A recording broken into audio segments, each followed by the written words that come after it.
I found some home videos from my childhood in my parents' attic. My father, who loved so much, recently passed. It was hard on both me and my mother. It damn near killed her. He was 75 when he passed away, and my mother is now 70, so she's too old to go through his things herself. She's also disabled, hasn't been able to walk since the age of 62, so as the only child, and really only contact with the world, I decided to take it upon myself. It was a big task, sure, but I thought maybe going through his things would be one last way to bond with him. I begin sorting through dusty boxes, figuring out what should be kept, what should be thrown out, and what should be donated. It's pretty cool to see all the vintage, antique things from decades past that my parents kept with them throughout the years. As I move things around, I come across an old trunk with a lock on it. This isn't surprising because my parents have always been somewhat secretive. I grab and inspect the lock. It's old and rusted. I bet with a good whack if a hammer it could come off. I could have taken the time to hunt for a key, but God knows Dad would hide something like that in a place where no one would ever find it. Plus, truthfully, I wasn't in the mood for a scavenger hunt. I dig around and find my dad's old tool set and grab the heaviest hammer I have and bust the old lock off. I sift through the contents of the trunk, videotapes, a baby book, some old clothes that my mother probably wore in the 80s, and some other things that didn't really catch my eye. I was very interested in the VHS tapes. I pick a tape up and read the label Evan's birthday, 88. I smile and chuckle to myself. I remember they always had that old video camera out. He always said he loved to relive his best moments over and over. I decide to take a few of the tapes to the TV in my dad's office just below. I'm glad he never listened to me when I told him to toss out that old VHS player. I pop the black tape into the player and turn my focus to the distorted video, slowly sorting itself out on the screen. There I am, just 2 years old, splashing in a little puddle at a park in my tiny blue rain boots. My mother is holding my hand and laughing, and you can hear my father say big jump every time I splash in the puddle. My mother lovingly tussles my dark brown hair. Just a serene moment of time captured on this tape like a firefly in a mason jar. I smile to myself remembering my dad and hearing his voice. It didn't sound how it did before he passed. Less raspy, and more energy, but nonetheless that's Dad all right. I sit and smile at the screen, and am then snatched out of the moment when I see something that doesn't fit quite right. Off in the distance of the park about 100 yards away, maybe less, up by the tree line, there's a woman facing away from the camera, just standing still all by herself. Her long black hair clings to her emaciated form and her skin looks pale, at least from what I can make out. It seems like she doesn't have any clothes on but some beige undergarments. My dad zooms in on the big smile my mother had on her face, and when he zoomed back out to show the entire landscape again, the woman was gone.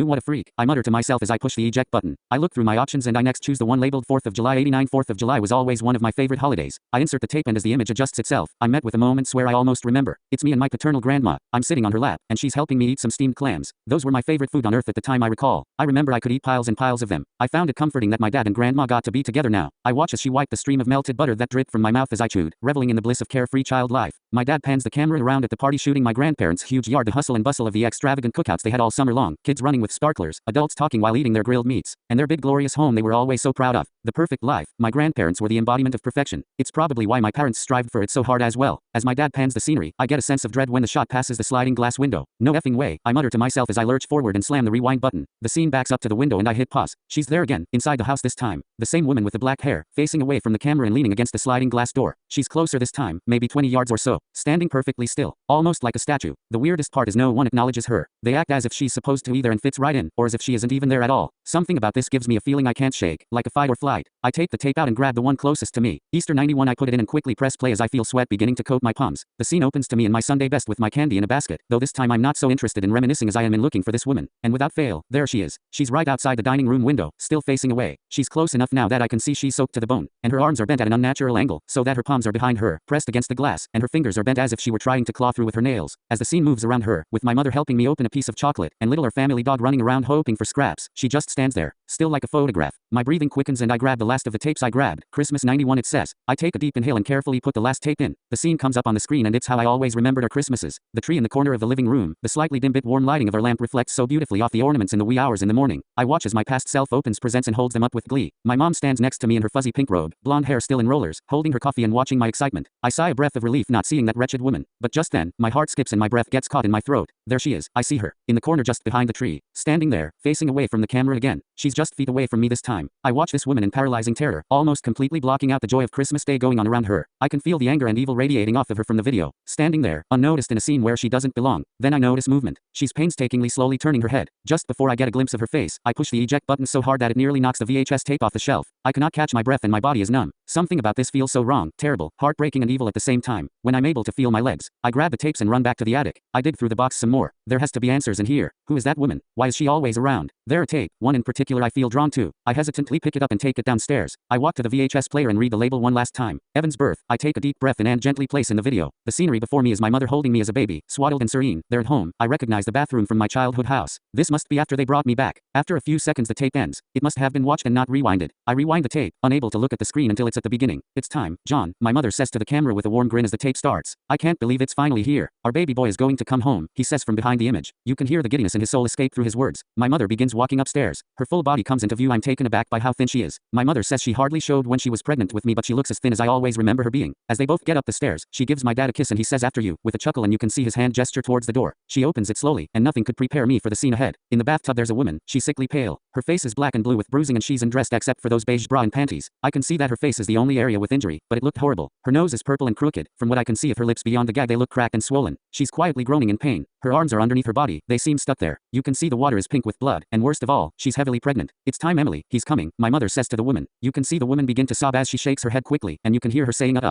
from behind the gag covering her mouth. I for some reason am unable to turn my head from the horror on screen. No matter how bad I try to look away, it's as if my eyes are magnetized to the screen. My mind is screaming at me to shut it off, but I can't. Out from my mother's waistband, she pulls out a large carving knife. Be careful, Mary Ann, my father warns her. You can hear the smile on his face in the way he speaks. Don't worry, John. Protecting our baby, it's of the utmost importance. He's going to be absolutely perfect, she says while tracing the edge of the blade with her finger. She then places one hand over the woman's mouth and says to her, thank you for this, Emily. It's the right thing. We can give this baby the life he deserves. Someone like you never could. And before I knew what was happening, she slowly and methodically begins cutting at the woman's abdomen. A thin red line opens and blood spills out as my mother cuts across this woman's belly. She screams and writhes in pain. Should we shut her up? My dad asks my mom. Why bother? The closest neighbors are a mile away, and what are the odds someone will be walking outside in February? She says nonchalantly with a shrug. God, I've never seen so much blood in my life. The woman is crying and screaming, or at least trying. Between the gag and my mother's tight grip, hardly any noise is getting through. The knife cut through her skin like hot butter. My mother was so focused on her task that the woman crying and rolling around to get away hardly phased her attention. She started to roll onto her side and my mother smacked her in the face. Knock it off. Do you want me to hurt this baby? If he get cut, that's on you. As my mother cuts through the next layer and lets to go the woman's face to reach around inside, you can hear the sickening squelch as her arms move around. The woman screams louder and smashes her head on the tile, hard, maybe to put herself out of her own misery. It didn't work, however. She's still alive, but her screams of anguish become more and more lulled and become a weak groan, but you can see crimson blood on the white tile where her skull made contact. There he is, I hear my mother say in the tape. It draws my attention back to her. From the abdomen of this woman, my mother pulls a baby. Blood covers my mother's arms up to her elbows. In her stained arm is a little boy, likely crying. We agreed on Evan, right? After my dad, my father asks. Of course, honey. My mom says as she washes the gore off the baby in her own arms in the sink. She then wraps me up in a little blue blanket. What are we to do with her? My father asks, pointing the camera at the weak, disemboweled woman. She's looking in the direction of the camera, but she looks so out of it she probably can't see anything anymore. Her eyes look bloodshot and empty. My mother looks at her and with a tisk tisk tisk as she thinks. There's no point in her suffering more, she says. She hands me off to my dad. Just then she walks to the woman and pushes her head underwater, face down. You can see the woman struggling the best she can, but due to blood loss she had no strength and quickly succumbed to her water grave, left to drown in a pool of her own bodily fluids. My mother then takes me back from my dad and holds me for the camera, and kissing my head, showing me the scene I was greeted with when I put the tape in. I sit there for a moment, my breathing ragged and my body feels frozen. There's no way this isn't a prank. I want to move but I can't. I look up at the black screen to see my own reflection. I look pale, and then I see her, just behind me, that woman, lurking right over my shoulder, illuminated by the dim light of the table lamp. I quickly turn around and see nothing there. I run upstairs as fast as I can and sift through the box once again. My baby book. I open it and I am greeted with posed photos of my mother, who appears to be pregnant